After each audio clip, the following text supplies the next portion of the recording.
तो ये रहा एवेंजर्स कैंग डायनेस्टी की ऑफिशियल स्क्रिप्ट का पार्ट 2। एंड अगर आपको भी एवेंजर्स कैंग डायनेस्टी मूवी पूरी देखनी है तो वेल पार्ट 1 मैंने ऑलरेडी अपलोड कर दिया था, पार्ट 2 ये रहा। पार्ट 1 की लिंक मैं डिस्क्रिप्शन में दे दूंगा। बट मैं एक रिक्वेस्ट करना चाहूंगा, क्योंकि मुझे ये स्क्रिप्ट जो है पूरी की पूरी मतलब 200 पेजेस से ऊपर की स्क्रिप्ट ट्रांसलेट करने में बहुत मेहनत और बहुत टाइम लगा। सो प्लीज ऐसे बिना मतलब के एलिगेशंस प्लीज ना लगाया करो, बिकॉज फिर बहुत डिमोटिवेटेड फील करने लगता हूँ यार। इतनी मेहनत करो और फिर कोई अचानक से झूठा बोल दे तो फिर ऐसे अच्छा नहीं लगता ना। एनीवेज, तो कैंग डायनेस्टी के पार्ट 1 की कहानी हमने खत्म करी थी जब काउंसिल ऑफ कैंग्स ने अर्थ पर अटैक किया था और न्यूयॉर्क में भी अटैक हुआ था और पीटर और माइल्स इसी अटैक की चपेट में आ गए थे। वेल, तो माइल्स को जब पीटर बचा लेता है उसके बाद दोनों के दोनों स्पाइडरमैन डरे हुए एक्सप्रेशंस के साथ आसमान की तरफ देखते हैं और वहां पर काउंसिल ऑफ कैंग्स को अगले अटैक की तैयारी करते हुए देखने लगते हैं। इसी दौरान सैम विल्सन अपनी एवेंजर्स टीम जिसमें शूरी, रीरी विलियम्स, वॉर मशीन यानी रोडी और जोकिन टॉरस ये सारे लोग शामिल थे, इन्हें एक स्पेसक्राफ्ट में लेकर आसमान में फ्लाई कर रहा होता है और काफी ऊंचाई से काउंसिल ऑफ कैंग के किए गए इस डेवास्टेशन को देख रहा होता है। कैंग के मैसिव बड़े जायंट वॉरशिप्स सन की रोशनी को ब्लॉक कर देते हैं और धरती पर अंधेरा छा जाता है। कैंग के वॉरशिप से ग्रेविटेशनल फोर्स निकलने लगता है जो कि अर्थ पर मौजूद बिल्डिंग्स को, गाड़ियों को और लोगों को अपनी तरफ ऊपर की तरफ खींचने लगता है। पूरा का पूरा ग्राउंड तबाह होने लगता है, जगह जगह एक्सप्लोजन्स होने लगते हैं और सैम और उसकी टीम इस केओस के बीच अपने स्पेसक्राफ्ट को बहुत ही मुश्किल से संभाल पा रहे थे और अचानक से उनके स्पेसक्राफ्ट से उनका कंट्रोल खत्म हो जाता है और उनका स्पेसक्राफ्ट आ जाता है कैंग के वॉरशिप के ग्रेविटेशनल फील्ड में और फिर एवेंजर्स का वो स्पेसक्राफ्ट कैंग की शिप की तरफ बहुत तेजी से घूमते हुए जाने लगता है। उसके बाद अगला सीन हमें टोक्यो का दिखाया जाता है जहां पर कुछ इसी तरह की तबाही चल रही थी।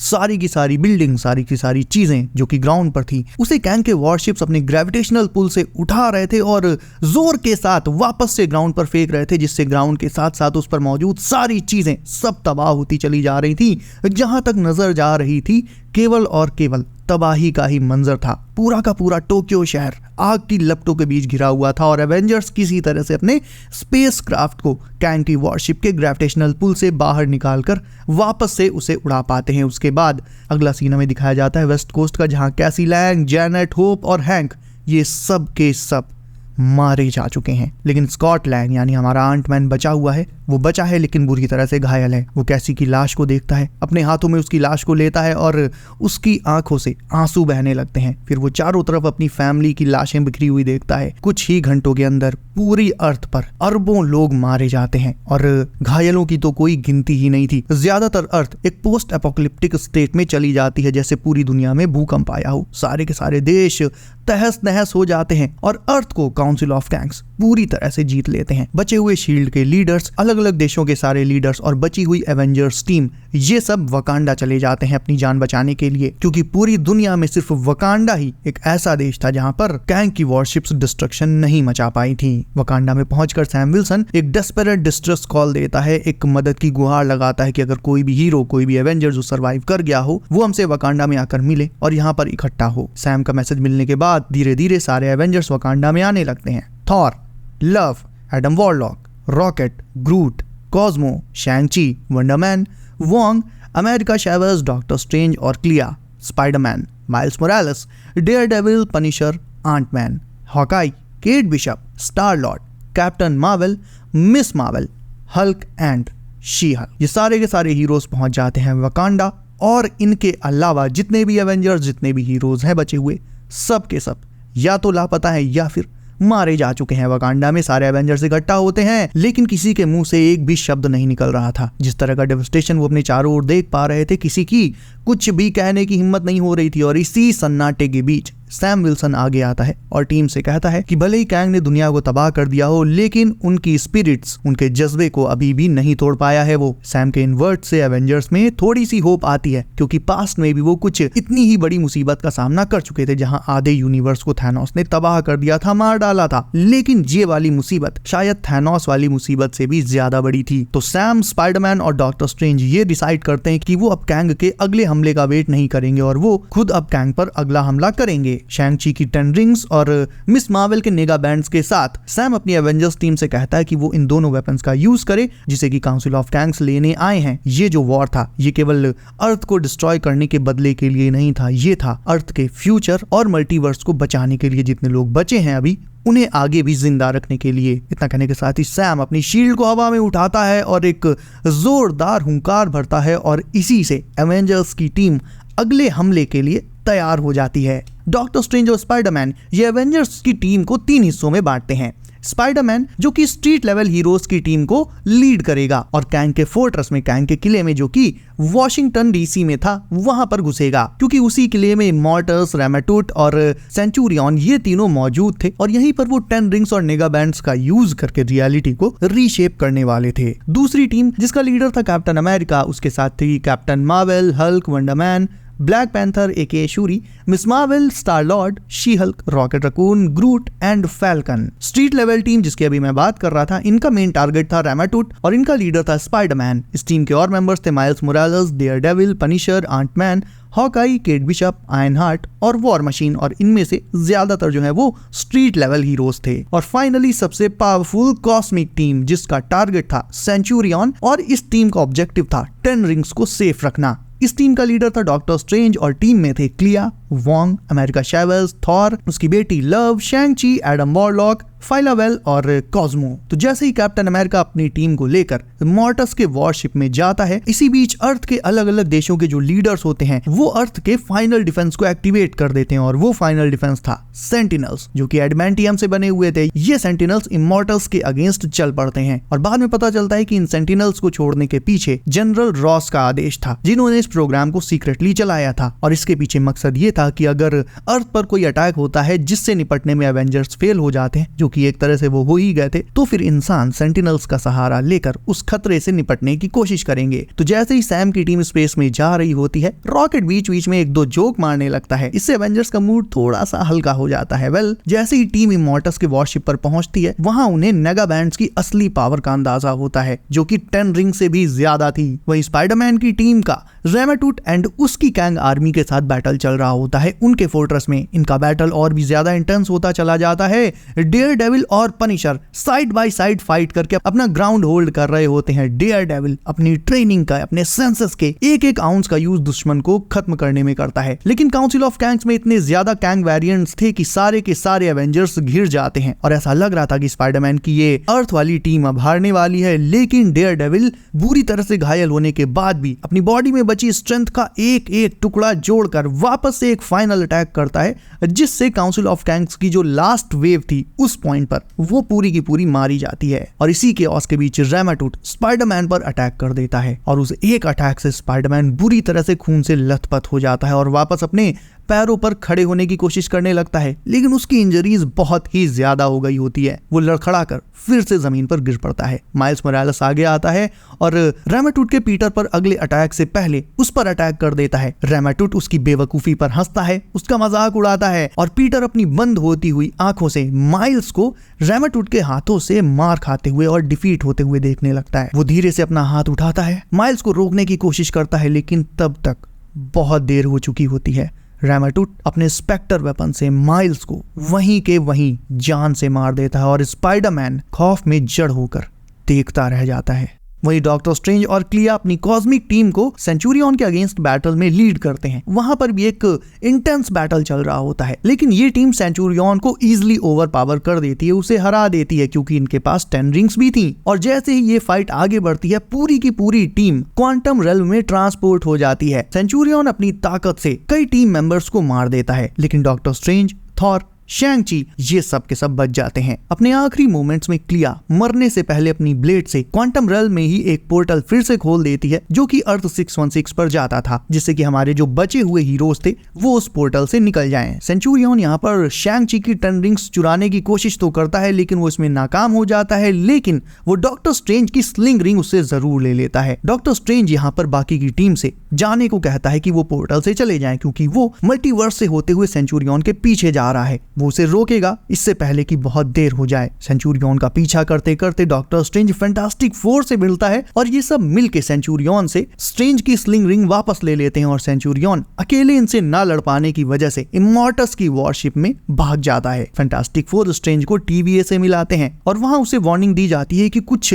मॉन्यूमेंटल, कुछ एपिक चीज होने वाली है जो कि टाली नहीं जा सकती। वो डॉक्टर स्ट्रेंज से उसकी हेल्प मांगते हैं। एवेंजर्स की जो 3 टीम्स बनी थी उनमें सबसे ज्यादा नुकसान स्पाइडरमैन की अर्थबाउंड टीम को हुआ था, जिसमें सबसे ज्यादा एवेंजर्स मारे गए थे, जिनमें की शूरी थी, स्टार लॉर्ड था, कैप्टन मार्वल था। ये सब के सब मारे जा चुके थे। इमॉर्टस और उसकी आर्मी नेगाबैंड्स को लेने में सक्सेसफुल हो जाती है, लेकिन दूसरा वेपन यानी शैंग-ची की 10 रिंग्स वो उनके पास अभी भी नहीं थी, लेकिन स्टिल नेगाबैंड्स उन्हें मिल चुके होते हैं और हमारे हीरोज अब समझ जाते हैं कि वो अब आउटनंबर्ड हो चुके हैं, अब ज्यादा नहीं है और वो ज्यादा देर तक इस खतरे को रोक भी नहीं सकते। इसी बीच वंडर मैन भी हमें मरते हुए दिखाया जाता है। मरने से जस्ट पहले वंडर मैन की बॉडी में इमेंस एनर्जी दौड़ रही होती है और मरने के जस्ट पहले ही वो नेगाबैंड को लेता है और उसे एक्टिवेट करके उसे अपनी बॉडी में दौड़ रही आइकॉनिक एनर्जी के साथ फ्यूज कर देता है, जिससे वो एक अल्ट्रा पावरफुल सुपर सैयन जैसी स्टेट में पहुंच जाता है और इसी स्टेट के साथ वंडर मैन इमॉर्टस और उसकी कैंग वॉरशिप की फ्लीट पर बुरी तरह से अटैक कर देता है। हालांकि एक दूसरा नेगाबैंड वो इमॉर्टस के पास ही था, वो अपना नेगाबैंड लेकर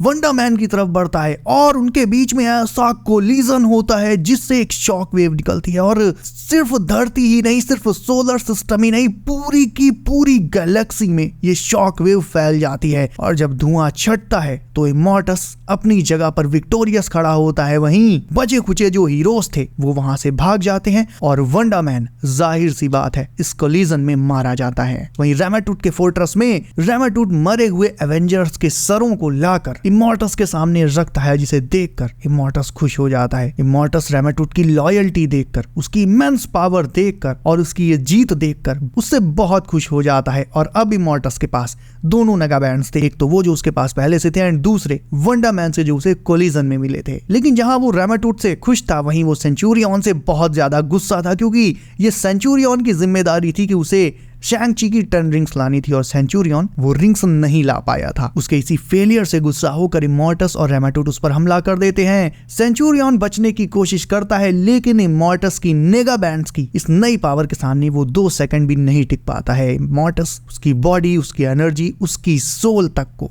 पूरी तरह से अब्सॉर्ब कर लेता है, जिससे वो और भी ज्यादा पावरफुल बन जाता है और बचे हुए काउंसिल ऑफ जो कैंग्स हैं वो शांति से खड़े खड़े ये सब तमाशा देख रहे थे। इमॉर्टस अब ट्रू कैंग प्राइम बन चुका होता है। सारे के सारे काउंसिल ऑफ कैंग के कैंग वेरिएंट्स उसके सामने झुकते हैं और उसके सामने अपनी लॉयल्टी की कसम खाते हैं और उसके साथ ही साथ कैंग प्राइम का एक चैंट वहीं शुरू हो जाता है। इसी के साथ ही इमॉर्टस डिक्लेयर कर देता है कि उसके पास नेगाबैंड्स की पावर आ चुकी है, अब बस उसे 10 रिंग्स चाहिए जिससे वो एक ओमेगा लेवल बीइंग बन जाएगा। उसकी पीली पीली आंखों से एक डरावना ग्लो निकलता है। वहीं हमें वकांडा का सीन दिखाया जाता है जहां वकांडा भी पूरी तरह से तबाह हो चुका होता है और कैप्टन अमेरिका सैम विल्सन वो अपनी सर्वाइविंग एवेंजर्स की टीम को लेकर ह्यूमैनिटी के जो भी बचे कुचे लोग हैं उनके साथ एक अंडरग्राउंड बंकर में जाकर छिप जाता है। ये अंडरग्राउंड बंकर टोनी स्टार्क ने बनाया था एक ऐसे ही इवेंट के लिए। अगले सीन में हमें वो कैंग दिखाया जाता है, वो कैंग द कॉन्करर दिखाया जाता है जो कि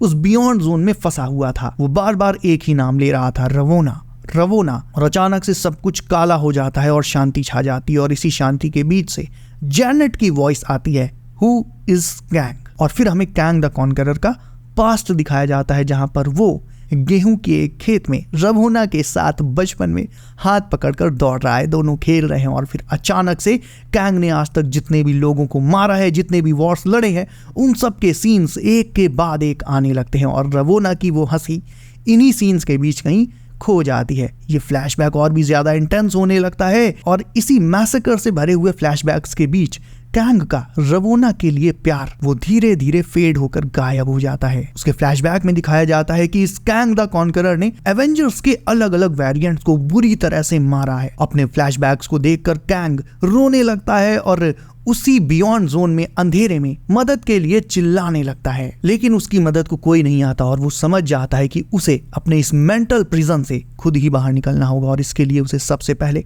अपने दिमाग को कंट्रोल करना होगा। और फिर उसे अपनी लाइफ का इकलौता मकसद याद आता है, जितने भी वॉर्स उसने लड़े हैं, जितने भी मल्टीवर्सल एवेंजर्स वेरिएंट्स को उसने आज तक मारा है, ये सब कुछ उसने सिर्फ एक वजह से किया था, और वो वजह थी काउंसिल ऑफ कैंग्स की तबाही से मल्टीवर्स को बचाना। इसी वजह से उसने डिफरेंट एवेंजर्स वेरिएंट्स की बलि चढ़ाई थी। यानी एक तरह से देखा जाए तो उसके इरादे नेक थे, लेकिन फिर भी उसके हाथ लाखों करोड़ों लोगों के खून से सने हुए थे। लेकिन ये सब करने की उसके पास सिर्फ एक ही वजह थी, वो मल्टीवर्स को अपने वेरिएंट्स यानी इमॉर्टस, रेमेटुट, सेंचुरियन और काउंसिल ऑफ कैंग्स के डिस्ट्रक्शन से बचाना चाहता था। वही डिस्ट्रक्शन जो ये तीनों अभी अर्थ पर ढा रहे थे। इसके बाद हमें कैंग का पास दिखाया जाता है कि क्यों कैंग द कॉन्करर, कैंग का ये वर्जन बाकी के काउंसिल ऑफ कैंग्स, इमॉर्टस, रेमेटुट और सेंचुरियन इन सबसे इतनी नफरत करता है, क्योंकि इन्हीं सब ने मिलकर कैंग की रियलिटी में जाकर उसके प्यार को, रमोना को मार दिया था और कैंग को वहां कैप्चर कर लिया था। मेन कैंग यानी Kang the Conqueror council of Kangs के इरादे को जानता था और इसी वजह से वो मल्टीवर्स में घूम घूम कर अलग अलग वॉर्स लड़ रहा था। लोकी को उसने वॉर्न किया था, एवेंजर्स के वेरिएंट्स को मारा था, केवल इस वजह से कि वो काउंसिल ऑफ कैंग्स के डिस्ट्रक्शन से मल्टीवर्स को बचा सके। कैंग के आसपास उसके जितने भी क्लोन्स जो अभी तक शांत खड़े थे, अब वो उसका नाम चैंट करने लगते हैं, कैंग कैंग कैंग। वो चिल्लाने लगते हैं और उनकी यही चीखें वापस से उसमें एक नया जोश भर देती हैं। वो वहां से आंधी की तरह भागता है, उसका सूट अपने आप रिपेयर होने लगता है और वो डायमेंशन से डायमेंशंस के बीच भागने लगता है। उसकी पावर अपने आप ग्रो करने लगती है। वो मल्टीवर्स के एसेंस को एब्जॉर्ब कर रहा था और धीरे धीरे अपने true Kang prime AKA बियॉन्डर Kang वाली फॉर्म में ट्रांसफॉर्म होता चला जा रहा था, जिससे वो फाइनली अपना बदला काउंसिल ऑफ कैंग्स से ले सके। वो एक के बाद एक अलग अलग डायमेंशन से होते हुए निकलने लगता है। उसका पछतावा अब खत्म होने लगता है और गुस्सा बढ़ने लगता है। वो और भी पावरफुल होता चला जाता है। उसके अंदर से एनर्जी वेव्स निकलने लगती हैं और उसके पीछे पीछे उसके जो हजारों लाखों क्लोन्स थे वो भी भाग रहे होते हैं और फाइनली वो अलग अलग डायमेंशन से निकलकर अब पहुंच जाते हैं अर्थ 616 पर, जहां पर वो काउंसिल ऑफ कैंग्स को हमेशा के लिए खत्म करने की तैयारी कर लेते हैं। अगला सीन अर्थ का है, जहां पर आसमान एक डरावने हरे रंग से भरा हुआ है। बारिश हो रही है लेकिन पानी की नहीं, एसिड की, और इन्हीं टॉक्सिक बादलों के बीच से एक जोरदार बिजली कड़कती है। बचे हुए जो एवेंजर्स हैं वो अभी भी बंकर्स में हैं। इनमें Sam, Thor, Antman, Spiderman, Shang Chi, Miss Marvel and Hulk है। डॉक्टर स्ट्रेंज का अभी कुछ अता पता नहीं था कि वो कहाँ है, क्योंकि वो सेंचुरियन के पीछे गया था, लेकिन वो कहाँ गया, जिंदा है भी या नहीं, इसका कुछ अता पता नहीं है। थॉर बुरी तरह से डेवस्टेटेड है, लव मारी जा चुकी है, लेकिन फिर भी वो 10 रिंग्स को प्रोटेक्ट करने के मिशन में अभी भी तैयार खड़ा हुआ है। और फिर वहां पर रेमेटुट काउंसिल ऑफ कैंग्स के साथ उस बंकर को चारों तरफ से घेर लेता है। कैप्टन अमेरिका अपना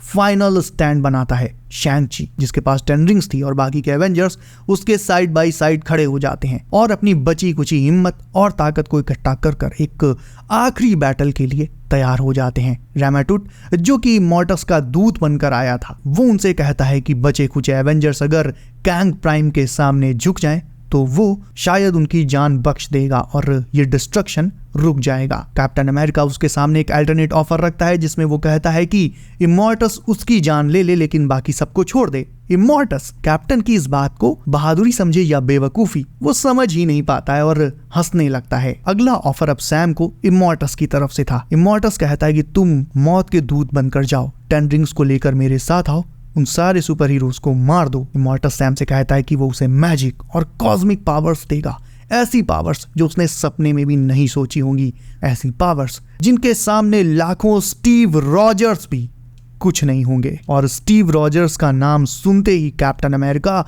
गुस्से से लाल हो जाता है। वो कैप्टन की शील्ड को और भी टाइटली पकड़ लेता है और उसके सामने स्टीव की यादें एक के बाद एक आने लगती हैं। एवेंजर्स फाइनली एक बार फिर से फाइनल स्टैंड लेकर खड़े होते हैं और सैम शायद अपने आखिरी वर्ड्स बोलता है, एवेंजर्स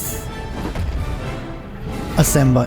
वो चिल्लाता है और बाकी बचे हुए सारे एवेंजर्स अपनी पूरी ताकत से पूरा जोर लगाकर एक लास्ट अटैक शुरू करते हैं। सैम अपनी शील्ड को हवा में उठाकर इमॉर्टस को दिखाता है, लेकिन रेमेटुट तुरंत ही उस पर अपने एनर्जी ब्लास्ट से हमला कर देता है। सैम शील्ड को अपनी पूरी ताकत से इमॉर्टस की तरफ फेंकता है और लाख बचने की कोशिश के बावजूद शील्ड इमॉर्टस के हेड में एक खरोंच मारते हुए निकल जाती है और इमॉर्टस पीछे की तरफ गिर जाता है। ये देखकर एक पल के लिए ही सही लेकिन रैमेटूड की आंखों में डर आ जाता है। इमॉर्टस के सर से अब खून निकल रहा था। वो गुस्से में खड़ा होता है और कैंग्स को ऑर्डर देता है कि उन बचे खुचे एवेंजर्स को खत्म कर दो। कैप्टन अमेरिका गिर जाता है बुरी तरह से इंजर्ड, मौत की कगार पर। उसके दोस्त, उसके फेलो एवेंजर्स उसके सामने एक के बाद एक मारे जा रहे होते हैं। एंटमैन मरने से पहले सैम से कहता है कि this is all my fault, ये सब मेरी गलती है। कैप्टन सैम उसे अश्योर करता है कि नहीं, तुम एक असली एवेंजर की तरह लड़े, तुम्हारी बेटी को तुम पर नाज होगा। इसी बीच इमॉर्टस शैंग-ची से 10 रिंग्स को लेने के लिए फाइट कर रहा होता है और शैंग-ची को एक जानलेवा घूंसा मारता है जो कि एनर्जी से भरा हुआ था। जैसे ही शैंग-ची गिरता है, शैंग-ची तुरंत ऑन द स्पॉट मारा जाता है और रिंग्स उसकी डेड बॉडी से, उसके कोल्ड डेड हैंड से निकलकर जमीन पर गिर जाती हैं। इमॉर्टस का सपना, उसकी अल्टीमेट पावर उसके सामने पड़ी थी। उसकी आंखों में चमक आ जाती है। वो अपने हाथों को 10 रिंग्स लेने की तरफ आगे बढ़ाता है और जैसे ही वो 10 रिंग्स को उठाने के लिए आगे बढ़ता है, 10 रिंग्स अपने आप वाइब्रेट करते हुए हवा में हवर करने लगती हैं, उड़ने लगती हैं, जैसे वो अपने मालिक की तरफ जा रही हों। लेकिन अचानक से वो रिंग्स आसमान की तरफ रॉकेट की स्पीड से जाती हैं और आसमान में उन घने बादलों और बिजली के बीच कहीं गायब हो जाती हैं। ग्राउंड जोर जोर से हिलने लगता है और आंटमैन अपनी आखिरी सांसें लेते हुए आसमान की तरफ देखने लगता है। रिंग्स आखिर बादलों के बीच गई कहाँ थी? बादलों के बीच से एक गॉड लाइक फिगर निकलकर सामने आता है और रिंग्स इसी फिगर के पास गई थी। ये है कैंग द कॉन्करर, जो कि अब बन चुका है कैंग प्राइम। आसमान से हवर करते हुए वो नीचे आता है। चारों तरफ बिजली ही बिजली गिर रही होती है। 10 रिंग्स अब कैंग प्राइम यानी असली कैंग द कॉन्करर के हाथों में है और इंटेंस एनर्जी के साथ ग्लो कर रही हैं। एंटमैन उस कैंग की तरफ इशारा करता है और कहता है यही है असली कैंग। रैमेटूड बुरी तरह से घबरा जाता है और चिल्लाता है द कॉन्करर। इमॉर्टस और बाकी के काउंसिल ऑफ कैंग्स डर से बिल्कुल जड़ हो जाते हैं। वो कुछ समझ नहीं पा रहे थे कि अब वो क्या करेंगे, क्योंकि कैंग उसके पास अनइमेजिनेबल पावर है, उन रिंग्स की पावर, और वो मौत बनकर अब उनके सर के ऊपर मंडरा रहा है। कैंग प्राइम के साथ साथ उसके लाखों करोड़ों क्लोन्स आसमान की ऊंचाइयों से जमीन की तरफ आकर काउंसिल ऑफ कैंग्स को घेर लेते हैं और जानवरों की तरह दहाड़ने लगते हैं। कैंग, इमॉर्टस, काउंसिल ऑफ कैंग्स कुछ नहीं समझ पा रहे थे कि अब वो क्या करेंगे। रैमेटूड इमॉर्टस के साथ ही खड़ा हुआ था। रैमेटूड कैंग प्राइम से पूछता है ये तुमने क्या कर दिया, और कैंग प्राइम का जवाब बहुत छोटा था, ये सब आज ही खत्म होगा, इसी रात को। लेकिन इमॉर्टस के आत्मविश्वास में कोई कमी नहीं आई थी। वो एक बार फिर से चिल्लाता है और वो फिर से कसम खाता है कि वो कैंग द कॉन्करर को, उसके जैसे जितने भी वेरिएंट्स हैं, उन्हें सारी टाइमलाइंस और सारे एग्जिस्टेंस से मिटा देगा। उसके बाद वो कैंग को रवोना का नाम लेकर हर्ट करता है, उसे टॉन्ट मारता है कि किस तरह से उन्होंने कैंग की प्यारी रवोना को टॉर्चर कर करके मारा। ये सब सुनकर कैंग प्राइम का खून खौलने लगता है और वो अपने क्लोन्स की आर्मी को अटैक करने के लिए बोल देता है और उसके सारे के सारे क्लोन्स काउंसिल ऑफ कैंग्स की तरफ साउंड की स्पीड से बढ़ने लगते हैं। कैंग प्राइम, जो कि अपने इन क्लोन्स की आर्मी को संभाल रहा था, वो ये सब देखने लगता है और एक मल्टीवर्सल बैटल शुरू हो जाता है। आसमान में पोर्टल्स खुलने लगते हैं। कैंग के क्लोन्स काउंसिल ऑफ कैंग्स में एक एक कैंग की बॉडी को ब्रूटली चीर फाड़ रहे थे, लेकिन इमॉर्टस के पास भी आधी पावर थी, उसके पास नेगा बैंड्स थे। तो इमॉर्टस और कैंग प्राइम का बैटल इतना ज्यादा इंटेंस होने लगता है, इतनी ज्यादा तबाही मचने लगती है कि रियलिटी अपने आप में डिस्टेबलाइज होने लगती है और लोकी वो स्ट्रगल कर रहा होता है, सारी टाइमलाइंस को पकड़ने की कोशिश करने लगता है, लेकिन टाइमलाइंस एक के बाद एक कोलैप्स करने लगती हैं, टूटने लगती हैं, फटने लगती हैं।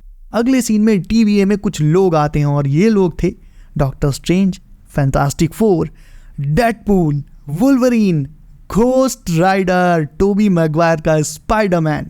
ये सब के सब TVA में आ जाते हैं उसी स्पेसक्राफ्ट में जिसे TVA और फैंटास्टिक फोर ने मिलकर बनाया था। लेकिन उनके अर्थ पर पहुंचने से पहले ही सैम विल्सन, हमारा कैप्टन अमेरिका, बुरी तरह से दम तोड़ देता है, लेकिन मिस मार्वल और स्पाइडरमैन को ये सब मिलकर बचा लेते हैं। रीड रिचर्ड सबको वार्निंग देता है कि अब समय नहीं बचा है। ये जो मल्टीवर्सल एवेंजर्स की टीम है, AKA दी आर्क, इस टीम का नाम था दी आर्क, ये आर्क ही उनके सर्वाइवल की आखिरी उम्मीद है। अर्थ 616 अब उनके बैटल के बीच इनकर्जन से डिस्ट्रॉय होने लगती है। TVA जो बचे हुए एवेंजर्स और सर्वाइवर्स थे उन्हें अल्टरनेट रियलिटीज में ट्रांसपोर्ट कर देती है और इसी बीच कैंग प्राइम और इमॉर्टस ये अपना बैटल बुरी तरह से लड़ रहे होते हैं। एक के पास मिस मार्वल के नेगा बैंड्स थे और दूसरे के पास शैंग ची की 10 रिंग्स थी। और लड़ते लड़ते जब ये बैटल अपने प्राइम पर क्लाइमैक्स पर पहुंचता है तो फाइनली कैंग प्राइम इमॉर्टस को एक फाइनल ब्लो मारता है और उसका गला दबाकर